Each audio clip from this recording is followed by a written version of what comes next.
अस्सलाम वालेकुम स्टूडेंट्स, मैं करवा रही थी रिक्वेस्टेड सेकेंड ईयर ज़ूलॉजी के सवाल। उसमें रीजनिंग वाले पार्ट में करवा चुकी हूँ। अब हम नॉन रीजनिंग कर लेते हैं। जो मैंने रीजनिंग करवाए थे पहले पार्ट में, उसमें मैंने आपको बताया था कि वो कारसाज कॉलेज के शायद प्रीलिम्स के पेपर हैं, तो उसी के जो नॉन रीजनिंग का पार्ट था आज की वीडियो में मैं आपको वो करवा दूँगी सारे। ठीक है, तो हम स्टार्ट करते हैं विदाउट एनी डिले। कि पहला सवाल दिया था नॉन रीजनिंग में कि ऑस्मोरेगुलेटरी अडॉप्टेशंस क्या होती हैं टेरेस्ट्रियल एनिमल की। तो जो टेरेस्ट्रियल एनिमल थे जिसमें बेस्ट अडॉप्टेड जो एनिमल थे उसमें हमारे पास आर्थ्रोपोड्स था, वर्टिब्रेट्स थे। उन्होंने क्या किया था कि उनको था ख़तरा ऑस्मोरेगुलेशन के हिसाब से, यानी उनकी जो बॉडी में डिफरेंट होम्योस्टेसिस हो रही थी, उसमें एक इंपॉर्टेंट थी ऑस्मोरेगुलेशन, यानी उनको वाटर लॉस को कोप करना था। किस तरह से प्रिवेंट करना था उन्होंने कि या तो उनकी सर्फेसिस से वाटर लूज़ ना हो और उनके एक्सक्रीटरी रूट से भी कम वाटर लूज़ हो ताकि वो वहाँ पे सर्वाइव कर सकें। तो उसी के लिए उन्होंने 4 अडॉप्टेशन कर ली थी। उन्होंने सबसे पहले अपनी एक्सटर्नल बॉडी सर्फेसिस को उस तरह से बना लिया था कि वो वाटर प्रूफ कवरिंग्स थी। एपिडर्मिस उन्होंने अपनी केराटिनाइज कर ली थी। स्किन का पार्ट होता है एपिडर्मिस, उसको केराटिनाइज करने का मतलब है कि केराटिन हेयर प्रोटीन होती है, तो उन्होंने हेयरी स्किन डेवलप कर ली थी वर्टिब्रेट्स ने। और जो दूसरे आर्थ्रोपोड्स वगैरह थे उन्होंने क्यूटिकल यानी कि एक हार्ड एक्सटर्नल कवरिंग होती है, काइडिन वगैरह की बनी हुई होती है, वो डेवलप कर ली थी जिससे वाटर एवापोरेट ना हो बाहर की तरफ। उसके बाद दूसरा उन्होंने क्या किया कि जो उनके वेस्ट थे उसको उन्होंने कोशिश किया कि वो लिक्विड से ज़्यादा सॉलिड फॉर्म में ले आएँ या सेमी सॉलिड फॉर्म में ले आएँ, यानी कि बर्ड्स रेप्टाइल्स ने यूरिक एसिड एक्सक्रीट करना शुरू कर दिया जो कि वाटर में इनसॉल्युबल नहीं होता।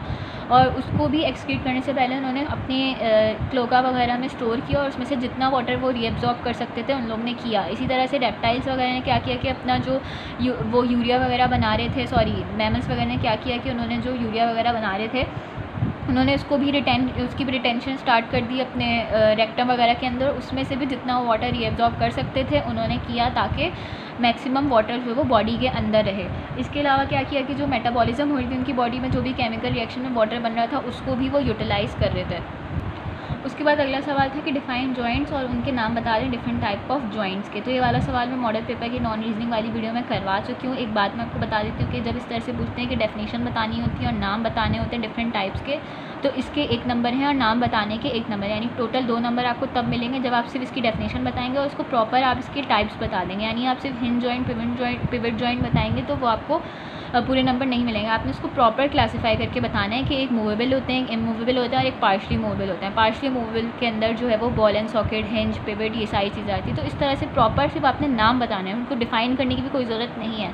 जब सिर्फ नाम पूछें तो नाम बताएं। इसी तरह से अगला सवाल था कि स्ट्रक्चर बता दें न्यूरॉन का और उसके डिफरेंट टाइप्स के नाम बता दें। तो यहाँ पर भी सिर्फ न्यूरॉन का स्ट्रक्चर बताना है, न्यूरॉन की डेफिनेशन बताने की कोई ज़रूरत नहीं है। ठीक है, सिर्फ स्ट्रक्चर को आप डिस्क्राइब करेंगे किस तरह से कि डिफ्रेंशिएट हुआ होता है डेंड्राइट, सोमा और एक्सॉन के अंदर। डेंड्राइट जो उसके इनिशियल थ्रेड लाइक स्ट्रक्चर्स होते हैं, स्टिमुलस को रिसीव करते हैं और उसको आगे सेल बॉडी के पास या सोमा के पास भेज देते हैं। सोमा जिसके पास साइटोप्लाज्म है, न्यूक्लियस है, वो उसको इंटीग्रेट करता है स्टिमुलस को। और इसके पास जो होते हैं कुछ स्पेशल बाकी ऑर्गेनल्स के अलावा स्पेशल नेजल सब्सटेंस होते हैं। यानी ये वाला सवाल जो है वो एमसीक्यूज़ में ये चीज़ पूछ लेते हैं कि नेजल सब्सटेंस क्या होते हैं, कहाँ होते हैं। तो ये न्यूरॉन के स्पेशल ऑर्गेनल्स होते हैं और इनके पास होते हैं राइबोसोम से बने हुए होते हैं। फिर ये क्या करते हैं कि ये सिग्नल को आगे वाले पार्ट में भेज देते हैं जिसको एक्सॉन कहते हैं। ये एक लॉन्ग सी एक्सटेंशन होती है, साइटोप्लाज्म ही होता है इसके अंदर और ये अपोजिट होती है टू डेंड्राइट्स। ठीक है, और इसकी ये जहाँ से जिस पार्ट से स्टार्ट हो रही होती है वो थोड़ा सा ब्रॉडर रीजन होता है, इसको हम कहते हैं एक्सॉन हिलॉक। और जहाँ पे एंड कर होता है वो भी थोड़ा सा ब्रॉड रीजन होता है जिसको एक्सॉन टर्मिनल कह देते हैं। यहाँ पे या तो अक्सर ये माइलिनेटेड होता है और अक्सर ये माइलिनेटेड नहीं होता। दूसरा यही कि जो भी सिग्नल आता है सेल बॉडी से ये उसको यहाँ से कंडक्ट करा के दूसरे न्यूरॉन की तरफ ले जाते हैं। इसी तरह से फिर जब आप टाइप बताएंगे न्यूरॉन की तो आपने बताना है कि on the basis of function 3 तरह के होते हैं। सिर्फ ये नहीं बता दें सेंसरी मोटर न्यूरॉन, बताएं कि on the basis of their function या तो वो सेंसरी होते हैं, मोटर होते हैं या इंटर न्यूरॉन होते हैं। इसी तरह माइलिन शीथ है या नहीं उसकी बेसिस पे भी हम उसको माइलिनेटेड या अनमाइलिनेटेड कह रहे होते हैं। इसी तरह से अगला सवाल था कि डिफ्रेंशिएट करते हैं एक्सटर्नल और इंटरनल फर्टिलाइजेशन के अंदर। उन्होंने नहीं बताया कि कितने डिफरेंस बताने, लेकिन ये वाली बात मैं पहले भी बता चुकी हूँ कि जब भी डिफरेंस वाला सवाल आता है तो आपको लाजमी 4 तो लिखने ही होते हैं कम से कम। जितने ज़्यादा लिखें मसला नहीं है, लेकिन 4 लिखेंगे तो पूरे 2 नंबर मिलते हैं। ठीक है, तो पहला डिफरेंस क्या हो जाता है इसकी डेफिनेशन के एक्सटर्नल फर्टिलाइजेशन का मतलब है कि जो फीमेल बॉडी के बाहर हो रही होती है, ख़ास करके एक्वेटिक मीडियम के अंदर। फर्टिलाइजेशन उसको कहते हैं एक्सटर्नल फर्टिलाइजेशन। इंटरनल जो होती है वो फीमेल बॉडी के अंदर हो रही होती है, स्पर्म और ओवम की फ्यूजन। इसी तरह से दूसरा डिफरेंस हो जाता है कि स्पर्म और ओवम जो दोनों गैमेट होते हैं वो एक ही टाइम पे एक ही वक्त में वाटर के अंदर डिस्चार्ज हो जाते हैं, फिर वहाँ पे उनकी मेटिंग होती है। जबकि इंटरनल फर्टिलाइजेशन के अंदर एग जो होते हैं फीमेल बॉडी के अंदर ही होते हैं, कहीं बाहर नहीं जाते, बल्कि स्पर्म्स आते हैं फीमेल बॉडी के अंदर डिस्चार्ज होते हैं और फिर उनकी फ्यूजन होती है। इसी तरह से एक्सटर्नल फर्टिलाइजेशन देखी जाती है लोअर एनिमल्स के अंदर, खास करके वो जो कि सिजाइल होते हैं, एक जगह पे लगे हुए होते हैं, जैसे कि स्पॉन्जेस वगैरह होते हैं पानी के अंदर, फिशेस हो गई, और दूसरे एम्फीबियंस के अंदर एक्सटर्नल फर्टिलाइजेशन हो रही होती है। जबकि इंटरनल हो रही होती है टेरेस्ट्रियल एनिमल्स जो होते हैं हमारे पास, बर्ड्स, रेप्टाइल, इन सब के अंदर इंटरनल हो रही होती है। फिर चौथा डिफरेंस आ जाता है कि एक्सटर्नल फर्टिलाइजेशन के अंदर नंबर ऑफ गैमेट ज़्यादा प्रोड्यूस होता है। अगर कहीं रीज़न आ जाए कि क्यों ज़्यादा प्रोड्यूस होते हैं, तो उसकी वजह यही है क्योंकि इनके गैमेट्स होते हैं वो एक्सटर्नल एनवायरनमेंट में रिलीज़ हो रहे हैं। कोई पर्टिकुलर बाउंड्री नहीं होती कि वो वहाँ पे जो है वो लाजमी है कि इनके गैमेट्स फ्यूज़ करें। अगर वो कम गैमेट्स प्रोड्यूस करेंगे तो कम चांसेस होंगे फर्टिलाइजेशन के, इसीलिए वो ज़्यादा से ज़्यादा रिलीज़ करते हैं ताकि वो जहाँ भी हो एक अगर वो कहीं बाहर भी जा रहे हैं मीडियम में, कोई फिक्स तो बाउंड्री नहीं है ना वाटर की, लेकिन जितने ज़्यादा गैमेट्स प्रोड्यूस होंगे उतने ज़्यादा अपने चांसेस बढ़ाने के लिए फर्टिलाइजेशन की, इसलिए वो ज़्यादा नंबर ऑफ गैमेट्स प्रोड्यूस करते हैं। जबकि इसके मुकाबले में इंटरनल फर्टिलाइजेशन में एग तो बॉडी के अंदर होता है फीमेल, एक पर्टिकुलर बाउंड्री होती है, एक एनवायरनमेंट होता है जिसके अंदर चांसेस ऑफ फर्टिलाइजेशन ज़्यादा होते हैं, इसलिए एक ही एग बन जाता है और स्पर्म ज़्यादा होता है। इसी तरह से फिर अगला सवाल था कि उन्होंने कहा था नोट्स लिख दें, या तो डीएनए फिंगरप्रिंटिंग पे लिख दें या इंडेंजर्ड स्पीशीज़ पे लिख दें। जब भी हम फिर नोट्स भी लिखते हैं या नोट का कोई सवाल आता है तो इसमें भी आपने कोशिश करनी है कि आप इसकी 4 हेडिंग्स बना दें। हेडिंग्स नहीं बना रहे, लेकिन एक बार आपने ध्यान रखनी है कि जो मेन हेडिंग है वो लाजमी बना दें। अंदर सब हेडिंग्स बनाए ना बनाए, टाइम नहीं है तो ना बनाए, बना दें तो अच्छी बात है। इसमें कोशिश करें कि 4 हेडिंग्स बना दें, या 4 हेडिंग्स नहीं तो 4 पॉइंट्स लिख दें। 4 पॉइंट्स में भी हर पॉइंट को आप कम से कम 2 से 4 लाइन का तो रख ही रखें।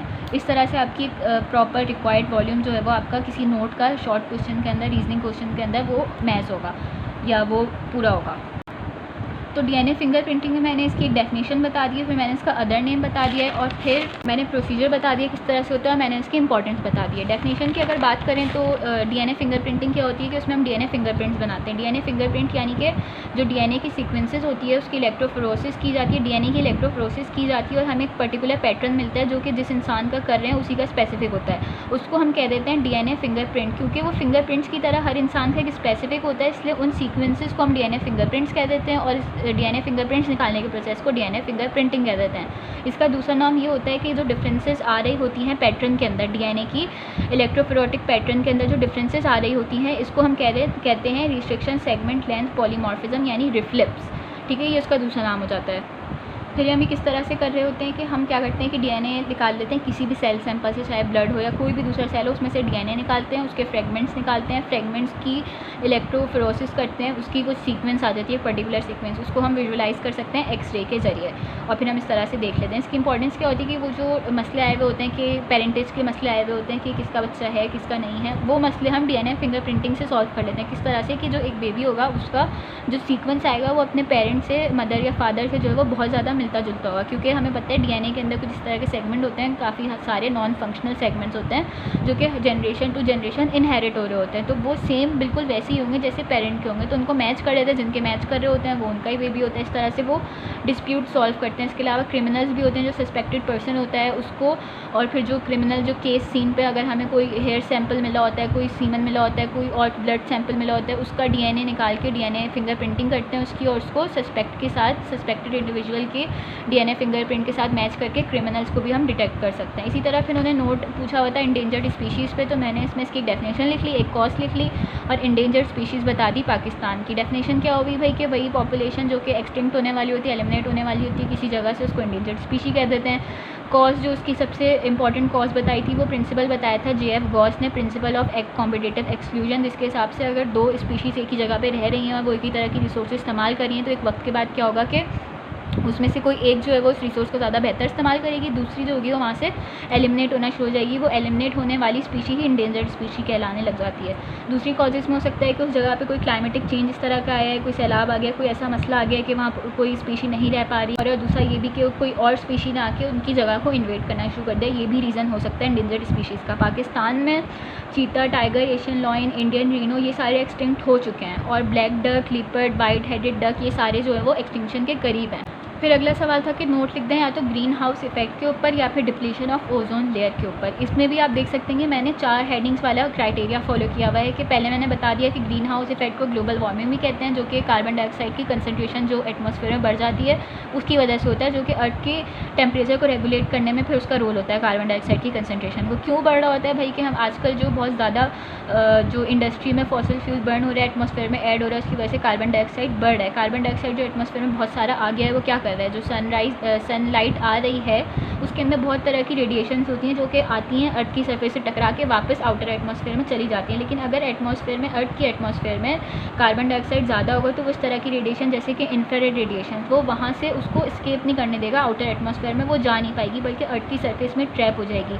इसका नुकसान क्या होगा कि वो उन रेडिएशंस की ट्रैपिंग की वजह से अर्थ का टेम्परेचर बढ़ना शुरू हो जाएगा, और फिर टेम्परेचर जब बढ़ेगा तो इफेक्ट यही होगा कि जो अर्थ में जहाँ पे भी ग्लेशियर्स वगैरह हैं बड़े बड़े वो मेल्ट होना शुरू हो जाएंगे, जिसकी वजह से सी लेवल बढ़ेगा और बहुत सारे दूसरे इलाकों में जो है वो सैलाब वगैरह आना शुरू हो जाएगा। तो ये इसका बहुत ज़्यादा डिजास्टर्स इफेक्ट होता है। उसके बाद उन्होंने अगला सवाल पूछा था कि डिप्लीशन ऑफ ओजोन लेयर के ऊपर नोट लिख दें। तो पहले मैंने बता दिया ओजोन लेयर क्या होती है कि बेसिकली ऑक्सीजन O3 जो होता है, 3 एटॉमिक ऑक्सीजन एक साथ जब आ जाते हैं और इस तरह से एक वो लेयर बना लेते हैं तो ओजोन लेयर होती है जो कि एक प्रोटेक्टिव शील्ड होती है अराउंड अर्थ सर्फ। तो ये जो प्रोटेक्टिव शील्ड थी ये किस चीज़ से प्रोटेक्ट करी थी, जो सनलाइट के अंदर जो हमारे पास अल्ट्रावायलेट रेडिएशंस होती है उसको पेनिट्रेट करके अर्थ के अंदर नहीं आने दे रही होती ओजोन लेयर। लेकिन हम क्या कर रहे हैं कि हम अपनी ओजोन लेयर को डिप्लीट करें, किस तरह से कि जो क्लोरीन एटम है हम उसको ऐड करा रहे हैं एटमॉस्फेयर में। एक क्लोरीन एटम जो होता है जाके रिएक्ट करता है 100,000 मॉलिक्यूल्स ऑफ ओजोन के साथ, यानी ओजोन को बिल्कुल वो ख़त्म कर रहा है। उसकी वजह से क्या होगा, ओजोन ख़त्म होकर क्या बन रहा है, ऑक्सीजन एटम बन रहा है। तो ये जो क्लोरीन आइटम्स होते हैं ये हम किस तरह से बना रहे हैं, हमारी इंडस्ट्री में जो फोमिंग एजेंट्स होते हैं वो रिलीज़ कर रहे हैं। इसके अलावा हम रेफ्रिजरेटर में एक सब्सटेंस यूज़ करते हैं रेफ्रिजरेंट के तौर पे जो होता है क्लोरोफ्लोरोकार्बन। ये जब रिलीज़ होता है एटमॉस्फेयर में तो ये जाके जो है वो क्लोरीन रिलीज़ करेगा under the influence of ultraviolet radiation. Ultraviolet radiation के साथ जब वो एक्ट करेगा तो वो क्लोरीन रिलीज़ करेगा, फिर वो क्लोरीन जाके ओजोन की लेयर को डिप्लीट करेगा। इसका भी इफेक्ट क्या होगा भाई कि जो हार्मफुल अल्ट्रावायलेट रेडिएशंस हैं आउटर एटमॉस्फेयर से वो फिर पेनिट्रेट करके आने लगेंगी अर्थ की सरफेस पे, फिर वो ह्यूमन को इफ़ेक्ट करेंगे, उसकी स्किन कैंसर्स भी हो सकते हैं, दूसरे एनिमल और बाकी सबको भी उन अल्ट्रावायलेट रेडिएशंस का इफेक्ट होता है क्योंकि वो हार्मफुल होती हैं। उसके बाद फिर जो है वो लास्ट क्वेश्चन दिया हुआ था कि लेबल करना था A से D तक पार्ट्स इस फॉलोइंग डायग्राम में। उन्होंने डायग्राम में जो लेबल दिया हुआ था उन्होंने बताया हुआ था कि ट्रांसफर सेक्शन है स्पाइनल कॉर्ड का, और उसके अलावा जो है वो इन्होंने बताया था कि ये ग्रे मैटर है, ये वाइट मैटर है और ये एक रिसेप्टर है। उसके अलावा ये बताना था, ये चीज़ बतानी थी और ये वाली चीज़ और ये चीज़ बतानी थी, A B C D बताना था। तो क्योंकि इन्होंने यहाँ पर लिखा हुआ था रिसेप्टर, तो वो नर्व्स जो कि रिसेप्टर से लेके आ रही होती है सिग्नल टूवर्ड्स स्पाइनल कॉर्ड या फिर सेंट्रल नर्वस सिस्टम, उनको हम कहते थे सेंसरी न्यूरॉन। तो उन्होंने ए जो मार्क किया हुआ है वो सेंसरी न्यूरॉन हो जाता है। दूसरी पहचान ये भी है कि जो सेंसरी न्यूरॉन होते हैं उनके यहाँ पे वो बना रहे होते हैं, यहाँ पे डॉर्सल रूट गैंग्लियॉन्स बना रहे होते हैं, यानी उनकी जो सेल बॉडी होती है वो यहाँ पे नर्व के अंदर इस तरह से एक स्वेलिंग नज़र आ रही होती है। तो इससे हमने पहचाना, और वो पीछे की तरफ भी होती है, डॉर्सली भी होती है, तो इसलिए हमने पहचाना कि ये सेंसरी न्यूरॉन था। बाकी रिसेप्टर वाली बात से हमें समझ आ रहा था कि ये सेंसरी न्यूरॉन है। फिर उसके बाद उन्होंने बताया कि आके यहाँ पे साइनेप्स करा है एक और न्यूरॉन के साथ। तो ऑब्वियस सी बात है जो central nervous system spinal cord या ब्रेन के अंदर जो न्यूरॉन्स होते हैं वो होते हैं इंटर न्यूरॉन्स। फिर वो साइनेप्स करे थे एक और न्यूरॉन के साथ जो कि लेके जा रहा था एक ऑर्गन की तरफ। तो यानी कि जो सिग्नल लेके जा रहे थे away from central nervous system, उन्होंने एरो बना के दिखाए हुए थे कि अवे जा रहा है और ये टूवर्ड्स आ रहा है। तो जो अवे जा रहे हैं वो कौन से हो जाते हैं, ले जाने वाले वो जाते हैं मोटर न्यूरॉन्स, और वो जिसकी तरफ लेके जा रहे थे उन्होंने एक मसल की डायग्राम बनाई हुई। तो या तो आप इसको इफेक्टर भी कह सकते हैं या आप उसको मसल भी कह सकते हैं, यानी इफेक्टर ऑर्गन की तरफ जो सेंट्रल नर्वस सिस्टम से सिग्नल लेके जा रहे होते हैं वो होते हैं मोटर न्यूरॉन। इसको मैंने यहाँ पे इस तरह से आपको लिख के दिखा दिया है कि ये है A B C और D। यहाँ पे आके होता है हमारा नॉन रीजनिंग वाला पार्ट कंप्लीट। यहाँ तक आपको कोई भी मसला हो, कोई भी कंफ्यूजन हो तो आप कमेंट करके पूछ सकते हैं। Thank you.